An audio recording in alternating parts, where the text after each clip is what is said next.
Good evening. जय हिंद, जय RCM. उम्मीद करता हूं कि आप सभी स्वस्थ होंगे, मस्त होंगे, शानदार तरीके से, बेहतर तरीके से। आप सभी यहां अपने लिए, अपनी टीम के लिए आज इवनिंग के प्लान प्रेजेंटेशन के सेशन में आप जरूर आएंगे।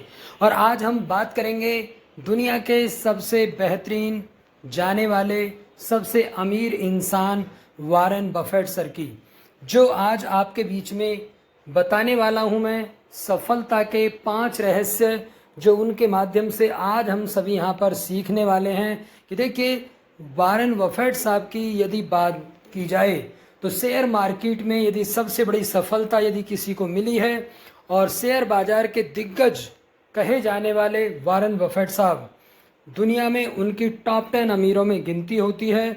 और उन्होंने इस पोजीशन को हासिल करने के लिए अपने जीवन में बहुत सारी चीज़ों को अपनाया है। क्या आप जानना चाहते हैं? तो आने वाले कुछ समय आप मेरे साथ बने रहिएगा।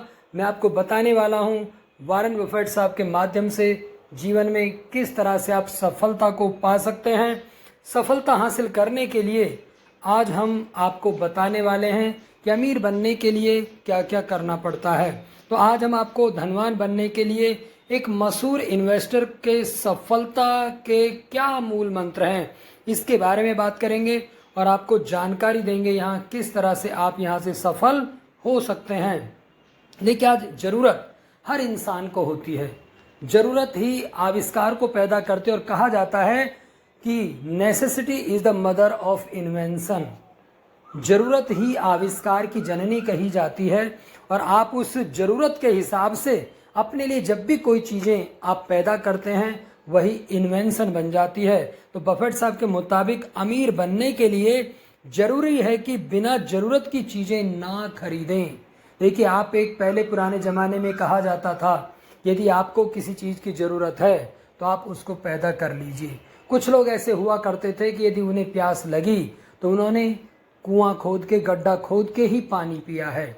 लेकिन यहाँ पर आपको वारेन साहब बताना चाहते हैं कि देखिए, यदि आपको ज़रूरत कार की है और संभव है आप पैदल चल सकते हैं, तो ज़रूरी नहीं आप अननेसेसरी लोन पे लेकर के कार को खरीदें या अननेसेसरी इन्वेस्टमेंट किसी दूसरे पर्पस से करके आप उसको खरीदें। तो यहाँ पर आपको बताना चाहते हैं कि बफेट के मुताबिक अमीर बनने के लिए ज़रूरी है बिना ज़रूरत की चीज़ें ना खरीदें। कई लोग ऐसा करते हैं जिससे कि वो कभी अमीर नहीं बन पाते हैं। और देखिए, मिस मैनेजमेंट इसी को कहते हैं और गुड मैनेजमेंट भी इसी को कहते हैं कि अगर आपके पास में आगे बढ़ने की तैयारी है तो आप सही इन्वेस्टमेंट करें। और सबसे ज़रूरी बात होती है भरोसा। आपको भरोसा, ईमानदारी के लक्ष्य को पाने के लिए आपको अपने ऊपर भरोसा करना पड़ता है, अपनी टीम के ऊपर भरोसा करना पड़ता है। तब जाकर के आप यहाँ किसी के भरोसे को जीतने में कामयाब होते हैं। और बफेट ने ईमानदारी और भरोसे की सबसे बड़ी चीज़ बताया है, क्योंकि ईमानदारी और भरोसा हर क्षेत्र में सबसे इम्पॉर्टेंट थिंग होती है। एजुकेशन के फील्ड में भी ट्रस्ट इज़ द बेस्ट की, मैनेजमेंट के फील्ड में भी ट्रस्ट इज़ द बेस्ट की, और नेटवर्क इंडस्ट्री में ट्रस्ट ही हम सबको एक महान लीडर बनाता है। आपके अपनी टीम के ऊपर ट्रस्ट है तो आप अच्छी टीम के लीडर बन जाते हैं।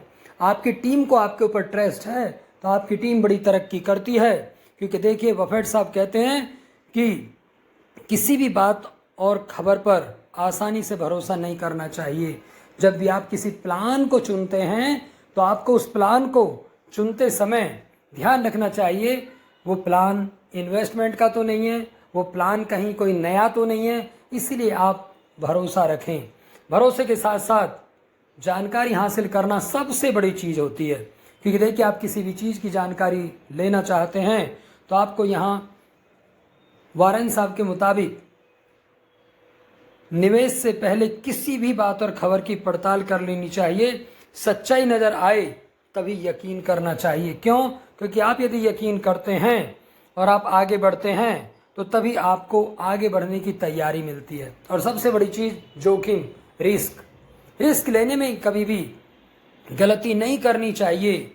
क्योंकि देखिए, बफेट कहते हैं कि किसी भी शख्स को उतना ही जोखिम लेना चाहिए जितना वो झेल सकते हैं। उदाहरण के जरिए इसको समझते हैं कि देखिए, यदि आपकी कैपेसिटी 10 किलो वजन ले जाने की है तो आप 10 किलो ही वजन ले जाइए, 12 या 15 किलो वजन मत उठाइए।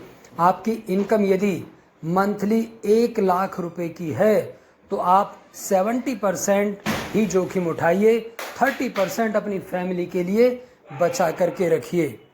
साथ ही साथ एग्जाम्पल देखिए, इन्वेस्टमेंट के तौर पर उन्होंने बताया कि देखिए, नदी की गहराई का अंदाज़ा दोनों पैर पानी में डालकर नहीं लगाना चाहिए, बल्कि एक पैर के जरिए किनारे को मजबूती से पकड़ करके उस पानी में प्रवेश करना चाहिए। कहीं ऐसा ना हो कि आप गहराई नापने के लिए दोनों ही पैरों को नदी में डाल दिए और पता चला नदी का गहराई बहुत ज़्यादा और आप वहीं पर डूब जाते हैं। बैलेंस जरूरी है, चीज़ों को बैलेंस बनाना आपके लिए बहुत ज़रूरी है, क्योंकि वहीं एक पैर यदि आप डालते हैं तो दूसरे पैर से आप बैलेंस बना के रखते हैं। आपको यदि लगता है कि आसानी से आप दूसरे पैर के बैलेंस के साथ आगे बढ़ सकते हैं तो आप आसानी से यहाँ बैलेंस बना करके नदी की गहराई को आसानी से नाप सकते हैं, क्योंकि एक पैर से बैलेंस बनाकर दूसरे पैर को नदी में डालकर गहराई का अंदाज़ा लगाना चाहिए। और सबसे बड़ी बात, बचत का मंत्र। आप यदि बचत करने की आदत बना लेते हैं तो देखिए, कहा जाता है कि इस दुनिया में कोई इंसान कमाकर अमीर नहीं बना है। यदि कमाने से कोई अमीर बनता तो एक मजदूर जो डेली की मजदूरी करता है वो अमीर होता। वो कमाता 100 रुपये है, लेकिन वो खर्चा 110 रुपये का करता है। वो 10 रुपये अपने ऊपर लायबिलिटी के रूप में ले लेता है। और यही वो चीज़ें हैं जो एक इंसान को अच्छा सेविंग करने वाला बनाती हैं। क्योंकि देखिए, बचत पर काफ़ी जोर देते हुए वारन साहब कहते हैं कि हर शख्स को बचत हर हाल में करनी चाहिए। आप यदि 100 रुपये कमाते हैं पर डे तो आपको 99 रुपये खर्च करने चाहिए। 1 रुपये का सेविंग आपको करना चाहिए। 365 दिन में आप कुछ और नहीं तो 365 रुपये की आप बचत आसानी से कर सकते हैं। तरीके आपको यहाँ मिरर इन्फोटेक प्राइवेट लिमिटेड के माध्यम से, RCM ई लर्निंग के माध्यम से आपको बचत करने के तरीकों के बारे में बहुत सारे एग्जाम्पल्स दिए जाते हैं। आपकी स्क्रीन पर एक एग्जाम्पल है। वारन बफेट साहब कहते हैं कि अगर आप 10,000 रुपये कमाते हैं तो कम से कम आपको 2,000 रुपये बचत करनी चाहिए। यदि आप 2,000 रुपये की बचत करते हैं तो आप देखिए, एक वर्ष में 24,000 रुपये की बचत आपकी हो जाती है। अब ये आपको यहाँ सीखना होगा कि आपकी पर डे की या पर मंथ की इनकम कितनी है। उसी के अकॉर्डिंग आप 20% बचत आप जरूर कीजिए। 1 रुपये कमाते हैं तो 20 पैसे की बचत कीजिए। 10,000 रुपये कमाते हैं तो 2,000 रुपये की बचत आप जरूर कीजिए।